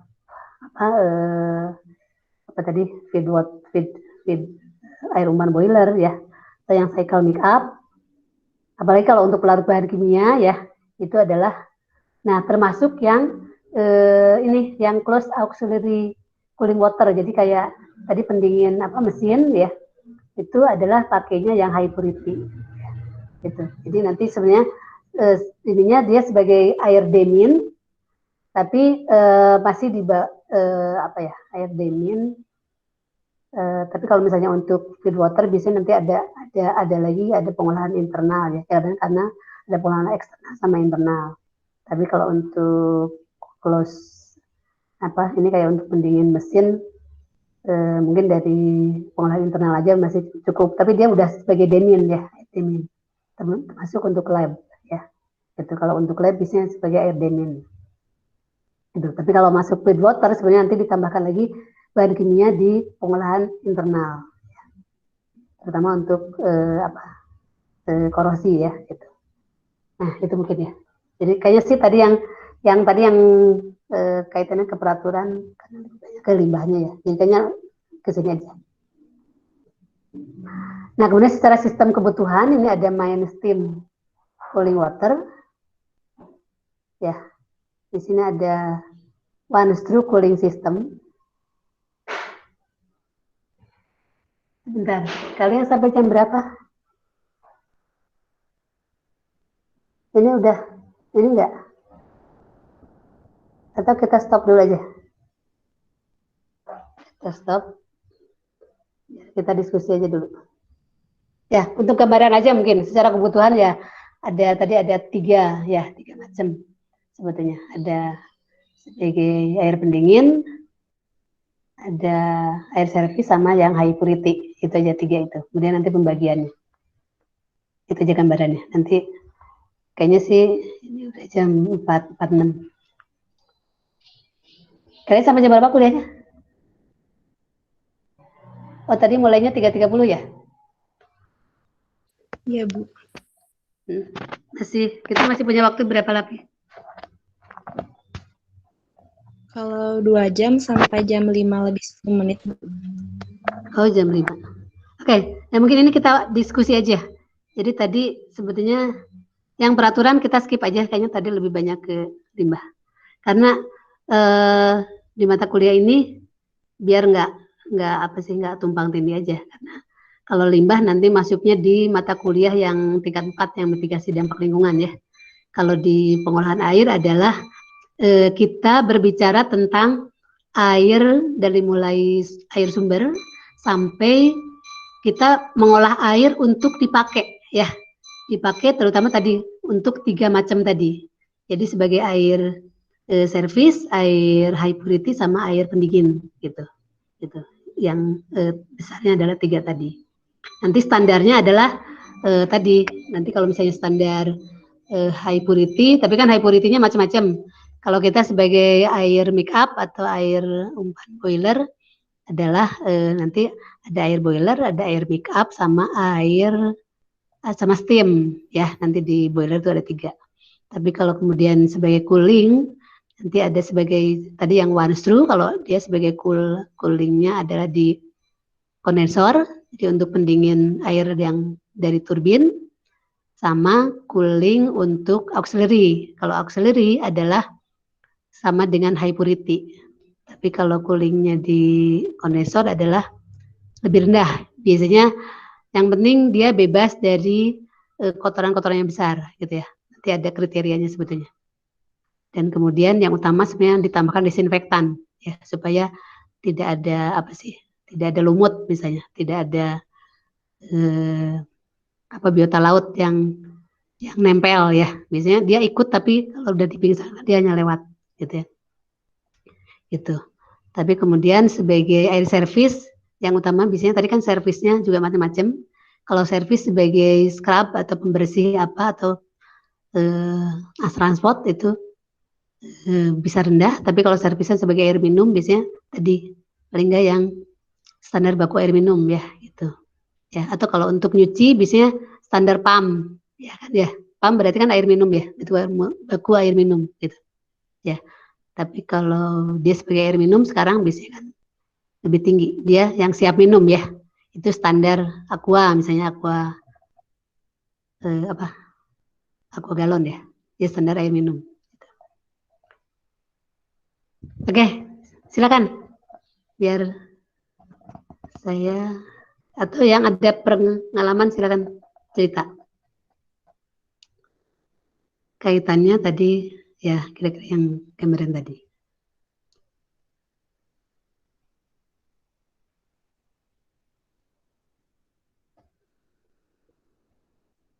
Tentang sumber, karakteristik, terus apa tadi? Parameter-parameter ya. Ya walaupun nanti detailnya sebetulnya tadi yang pengolahan adalah nanti ya. Tapi tadi gambaran awal udah diinikan, terutama untuk misalnya pengolahan utama ya gitu. Tapi nanti pengolahan secara detailnya nanti kita bahas selanjutnya. Ya, ada? Silakan cerita biar saya nggak capek. Saya bagian dengar. Ini maaf nih suara saya kayaknya agak hilang sebagian.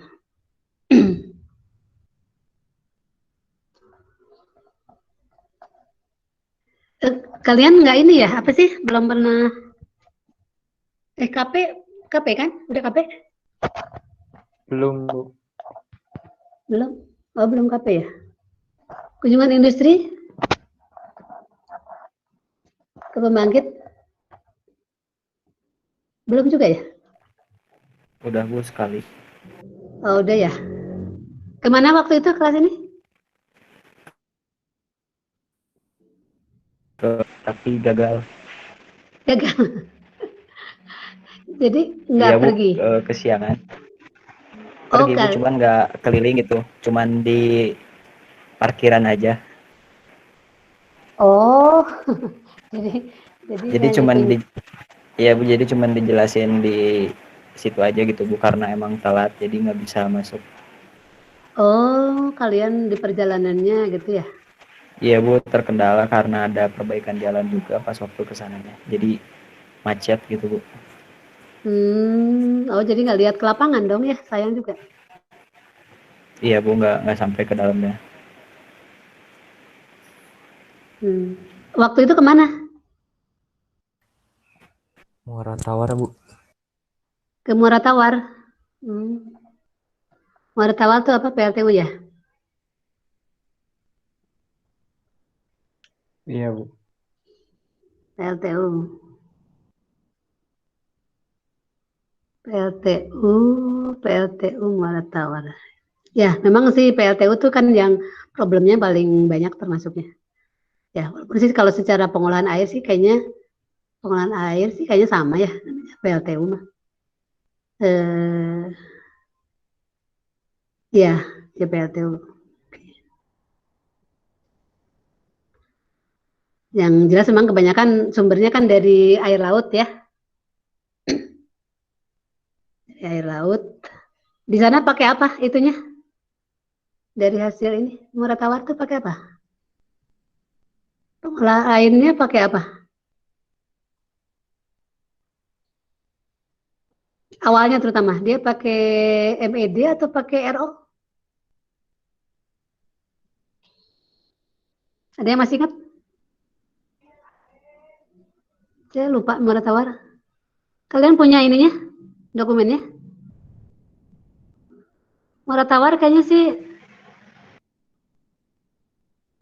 kayaknya belum pernah ini. Nanti kalau gitu eh, ada dokumennya nggak sampai pengolahan airnya? Tidak Nggak ada, ada Bu. Bu. Nggak ada? Oh, sayang juga. Karena sebetulnya sih di kajian-kajian eh, kayaknya hampir belum pernah ada yang membahas Muara Tawar. Kalau Muara Karang ada, Muara Tawar rasanya sih saya belum pernah. Ya, jadi kalau misalnya kalian punya dokumennya, sebetulnya saya nanti berharap ada yang membahas ke situ, pembahasan tentang pengolahan air air di Muara Tawar gitu. Nanti kaitannya untuk air boilernya seperti apa, kemudian kalau air pendinginnya juga seperti apa gitu ya. Kan umumnya kan ada dua ya. Nanti yang masuk ke untuk air pendingin ya, sebagai air cooling sama air yang masuk ke boiler. Nah, nanti hanya memang yang dari air yang masuk ke eh, air boiler itu rasanya di bagian mana nanti ada yang diambil nanti dia sebagai eh, untuk apa misalnya nanti untuk air servis sama untuk yang lab ya itu karena kan dia yang high purity ya itu jadi tidak semua masuk boiler sebetulnya karena kan ada tadi beberapa yang dia pakai yang high purity gitu ya eh, gitu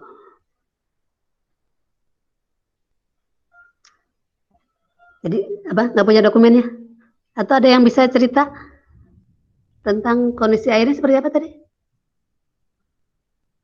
atau pada lupa kurang menyimak ya kalau nggak kunjungan ya.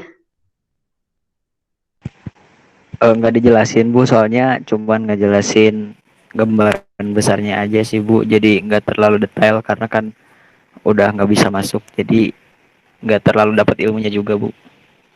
Hmm, ya sayang banget kalian teh.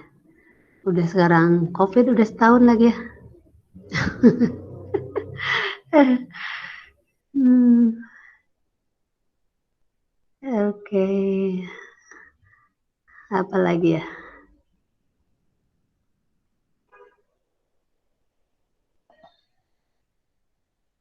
Ada yang mau bertanya ke saya tentang itu yang tadi dijelaskan atau kaitannya terhadap pengalaman kalian?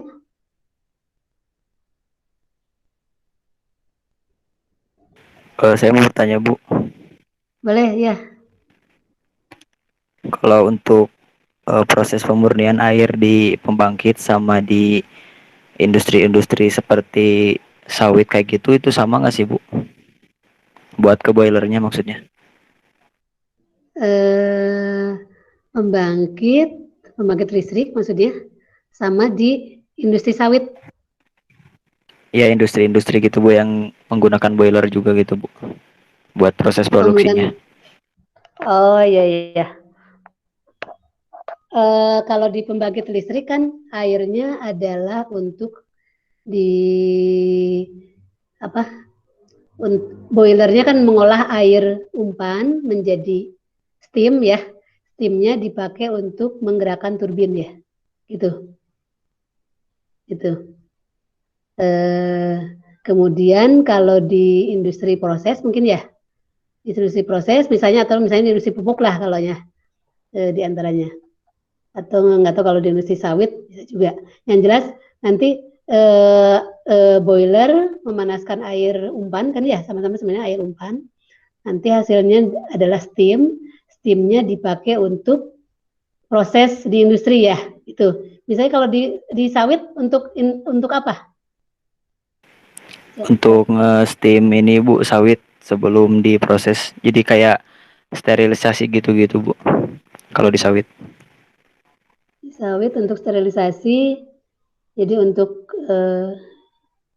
dipanaskan, sterilisasi. Steamnya kontak nggak dengan itunya? Steamnya kontak dengan atau panas aja yang dipakai?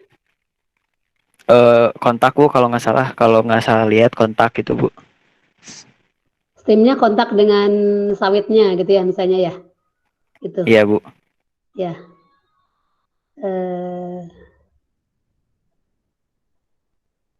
Sebentar. Nah mungkin sih ya, yang beda sebetulnya kan nanti di temperaturnya mungkin ya, di temperatur steamnya. Kalau masuk ke pembangkit kan nanti ada apa sih steamnya sampai temperatur berapa, tekanan berapa gitu ya, gitu. Kalau di industri proses, sepertinya mungkin tekanannya sama temperaturnya yang berbeda ya, itu. Nah lagi mungkin ini enggak. Kalau misalnya di pembangkit, sebetulnya nanti kaitannya terhadap, karena kan dia dipakai untuk menggerakkan turbin. Itu biasanya betul-betul nggak boleh ada kotoran sedikit pun ya. Karena kalau misalnya ada kotoran, nanti yang dinamakan dengan apa sih? Dengan kalau misalnya ada kotoran yang masuk ke steam ya, benar nanti saya agak lupa namanya. Itu kan bisa bisa merusak turbinnya karena kan dia diputar kecepatan tinggi. Jadi kalau ada kotoran, misalnya silika sebutir kecil pun ya, misalnya kan sampai sekian ppm makanya kan ada batasannya ya. Kemudian juga nggak boleh ada tetesan uap ya, tetesan air.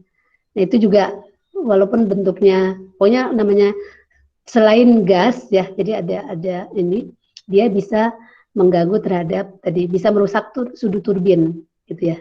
Jadi mungkin di samping tadi tekanan sama temperatur ya. Jadi kan ada istilahnya kan ada uap kering, uap basah ya, gitu ya. Kayaknya kaitannya ke sana. Nah kemudian kalau diproses kayaknya sih sama. Kalau secara umum sih mungkin hampir sama. Karena kalau untuk proses juga kan nggak boleh ya. Kalau misalnya uapnya misalnya terkontaminasi ya, misalnya ada kotoran yang masuk ya, itu misalnya ada TSS yang ikut ke steam, itu juga kan kalau misalnya memang kontak dengan bahannya, berarti kan dia akan mengotori si bahannya ya. Itu. Jadi dia akan mengotori terhadap proses yang terjadi gitu. Gitu. Hanya mungkin nanti standarnya yang berbeda sepertinya. Jadi standar untuk air proses dia kandungan apa yang ada di steamnya seperti apa, misalnya parameter apa yang merupakan parameter kunci misalnya. Kemudian juga batasannya berapa, nanti berarti sebagai standar steam gitu ya, gitu. Nanti memang dikaitkan juga terhadap standar air boilernya. Nanti kaitannya terhadap standar air boiler nanti berhubungan dengan kapasitasnya sebetulnya. Jadi kapasitas boilernya biasanya kalau kapasitasnya makin besar, standarnya makin ketat gitu ya. Tapi kalau kapasitasnya kecil sebenarnya standarnya lebih longgar gitu. Gitu. Hanya nanti kaitannya ke steam juga sama ya. Standarnya itu kaitannya terhadap kapasitas juga.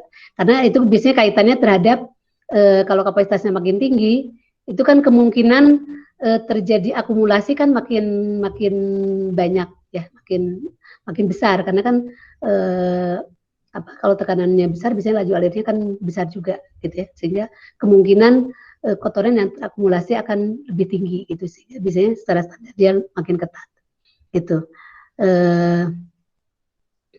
Nah, hanya mungkin tadi parameternya agak berbeda mungkin kalau untuk industri proses ya, karena mungkin ada bahan tertentu yang dia bisa mengkontaminasi si bahan apa di prosesnya gitu. Sepertinya sih gitu ke arahnya gitu. Tapi kalau misalnya kaitannya terhadap tadi steamnya apa sih tadi kaitannya terhadap ada berkaitan dengan kapasitas juga gitu ya. Di samping misalnya terhadap kalau diproses terhadap jenis industri prosesnya ya. Sepertinya ke sana ya, walaupun mungkin secara detailnya harus dicek juga. Karena kalau di mata kuliah ini saya emang lebih ngebahas untuk pembangkit listrik ya. Karena kan ini untuk TPTL. Saya lebih ke pembangkit tenaga listrik. Jadi saya makanya pakai buku yang yang Black and White itu dia lebih untuk pembangkit listrik gitu. Hanya kalau kaitannya ke proses, memang kayaknya sih kalau proses kan banyak industri prosesnya. Itu kayaknya sih itu tergantung dari industri prosesnya apa, nanti bahan yang berpengaruh karena itu akan mempengaruhi terhadap proses yang terjadi sih. Sepertinya sih kalau dugaan saya ke sana. Gitu. Terima kasih Bu. Oh ya, sama-sama. Udah cukup ya jawaban saya? Atau ada apa? Cukup Bu, cukup. Ya, makasih. Ada yang lain? Ya, kita ngobrol aja biar ini. Yang lain ada yang pengalaman di mana? Atau di rumah sebagai air minum kalian pakai apa? Pakai pam atau ada yang pakai sumur atau ada yang pamnya bermasalah? Gitu. Kadang-kadang pam kan bisa bermasalah. Atau kalian misalnya pakai air minumnya air galon. Air galon tuh ada macam-macam kan, ada aqua, ada fit, ada yang lain-lain. Kemudian ada air isi ulang. Nah, ada yang bisa menjelaskan perbedaannya apa?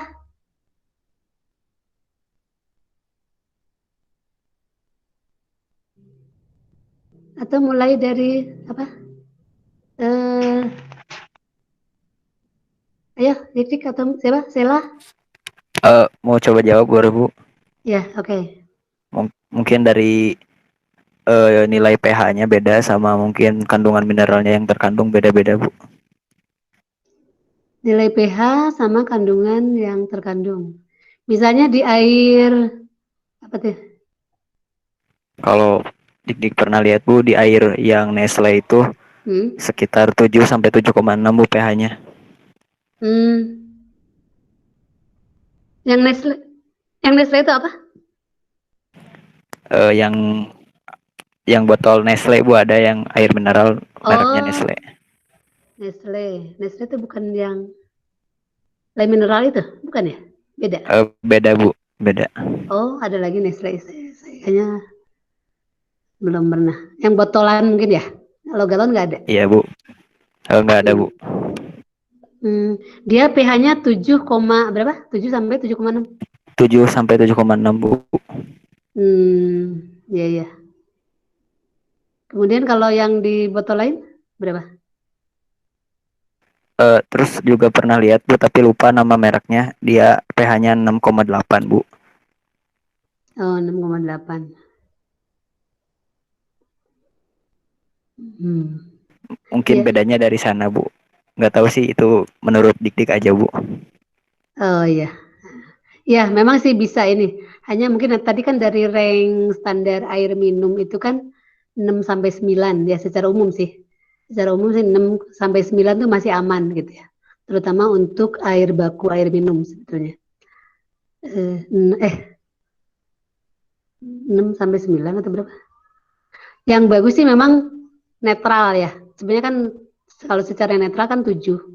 Tapi kan sekitarnya sebentar, saya tahu berapa ya? Tadi yang untuk air tadi kayaknya perlu juga yang di peraturan. Untuk air minum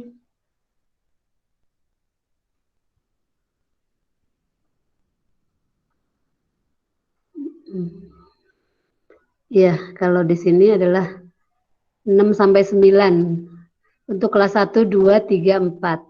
Ya, tapi ini kalaupun kelas 1 kan sebagai air baku ya. Gitu. Nah, mungkin nanti bisa dicek lagi kalau dia sebagai air minum. Dia sebagai air minum itu dari Dinas Kesehatan, isinya dari Dinas Kesehatan. Kalau yang tadi kan air baku dari bukan Dinas Kesehatan ya. Tapi kayaknya nanti kaitannya dengan air pump terutama ya. Nah, itu biasanya dari Dinas Kesehatan. Apalagi kalau untuk air minum ya. Jadi kalau kayak tadi adalah air apa galon atau air botol itu kan adalah dari Dinas Kesehatan. Ranknya berapa gitu. Kalau misalnya dia masih masuk rank, tadi kan 7 sampai 7,6 yang jelas pasti udah masuk rank ya. Ya itu berarti nggak masalah sebetulnya. Ya misalnya 6,8. Tapi sih mungkin sih mestinya enggak apa? Tidak mutlak. Biasanya sih rank ya. Biasanya kalau 6,8 sampai berapa gitu.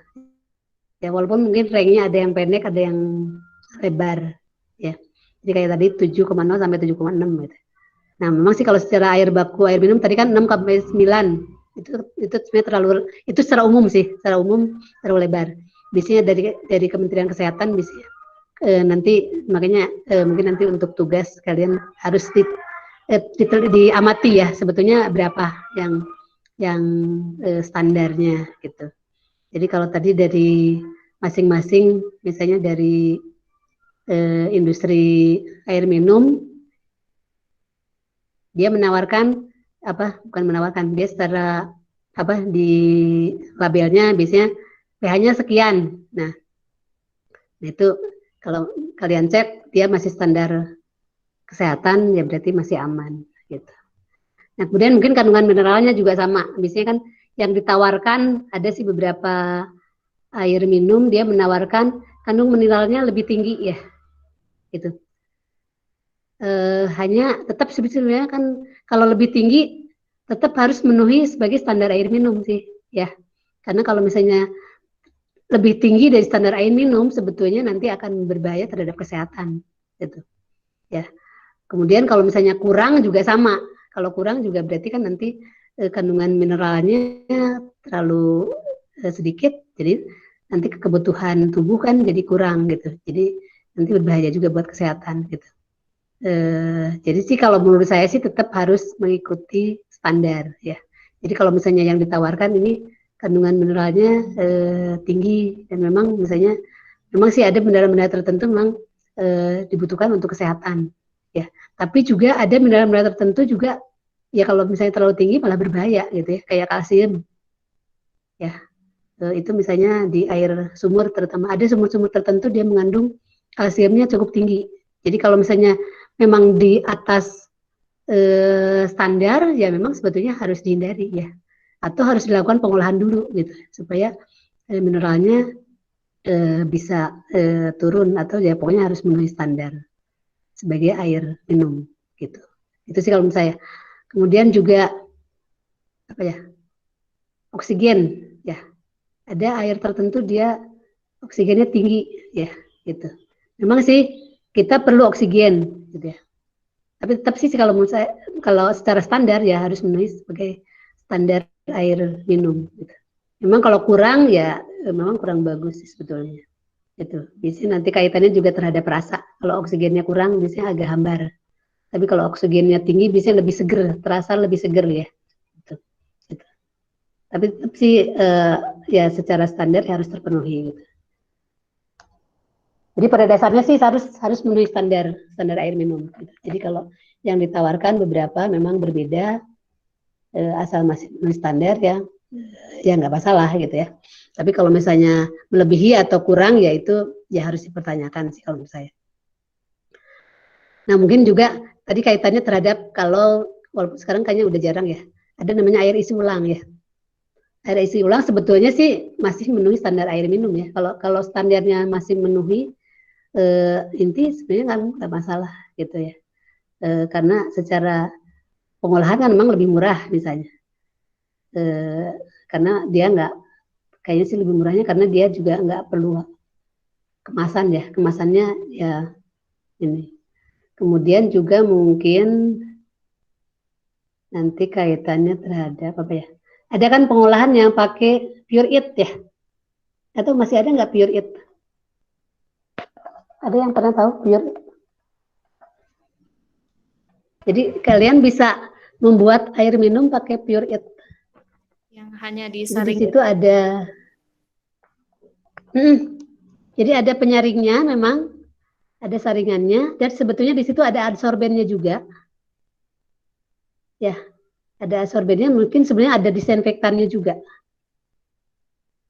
Gitu. Jadi di samping ada sebagai penyaring, kalau penyaring berarti kan bahan-bahan apa, misalnya ada TSS atau TDS, TSS terutama dia akan tersaring.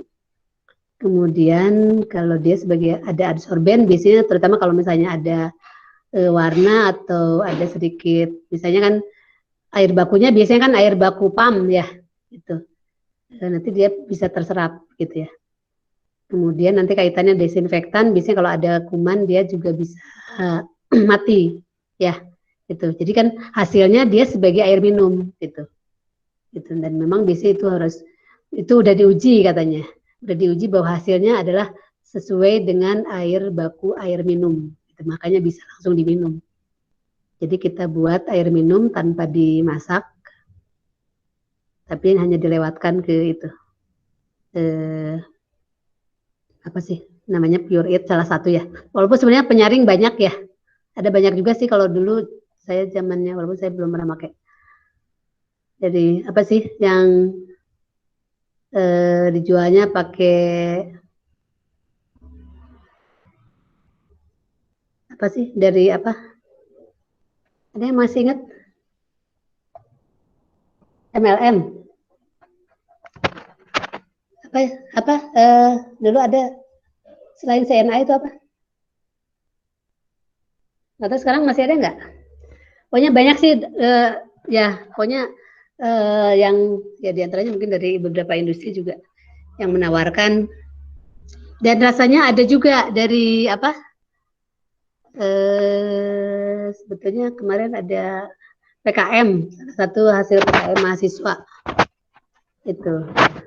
Jadi ya dia sebagai ada apa ya masuk dia penyaring, tapi harus dikombinasi sebetulnya, bukan hanya penyaring. Ada penyaring, ada adsorben, sama ada desinfektan. Ini ada kalau di ini kan yang air isi ulang pakai UV ya. Sebenarnya kalau yang air galon juga kebanyakan pakai UV katanya. Tapi ada juga yang pakai ozon sebetulnya desinfektannya. Gitu. Tapi kalau di air pump sebetulnya dia pakai kaporit atau pakai hipoklorit ya. Gitu. Jadi dia sama-sama sebagai desinfektan. Memang bedanya ya secara hasil sih hampir sama, hanya mungkin beda ada tambahan bahan yang dimasukin yang berbeda gitu. Dan katanya ada Atau mestinya sih efek sampingnya nggak ada sih. Kalau asal memang kadarnya sesuai gitu. Oke, kayaknya ini udah lebih dari 15 ya. Saya kayaknya udah kelamaan. Udah cukup mungkin ya?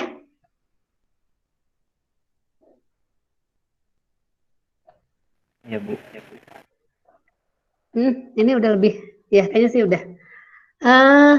Ya, nanti tadi secara bahan mesti sih masuk ya di bab. Tadi kan saya email bab 1, bab 2. Hanya nanti kalau misalnya ini yang tadi saya ini kan nggak ada tambahan. Nanti saya kirimlah yang tadi file yang tadi. Ya, mungkin bisa saling melengkapi. Oh ya, untuk minggu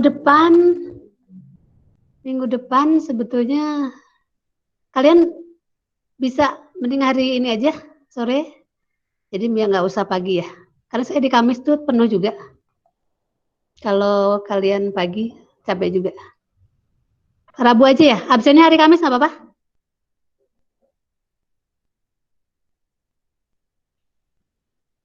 Jadi kalian absen ke itu, mana tadi ini Sela, absen ke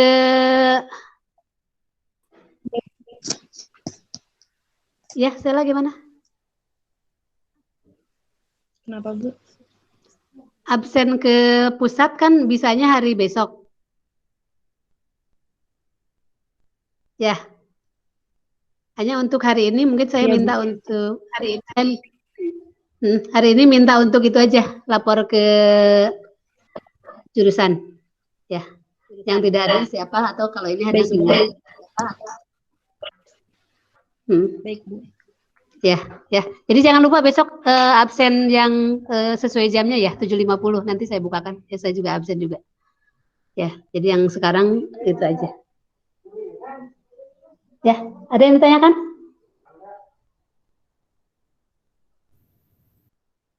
Udah cukup ya? Saya ucapkan terima kasih ya. Ini kayaknya udah lewat agak lama. Nah, ya. Saya ucapkan terima kasih atas kehadirannya, atas perhatiannya ya. Kita ketemu di minggu depan lah. Pokoknya kalau ada apa-apa nanti saya ini kan.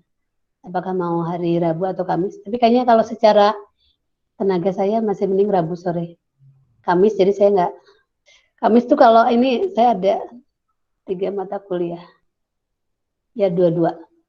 Ya. Ya, makasih ya. Assalamualaikum. Ya Bu, terima kasih. Waalaikumsalam.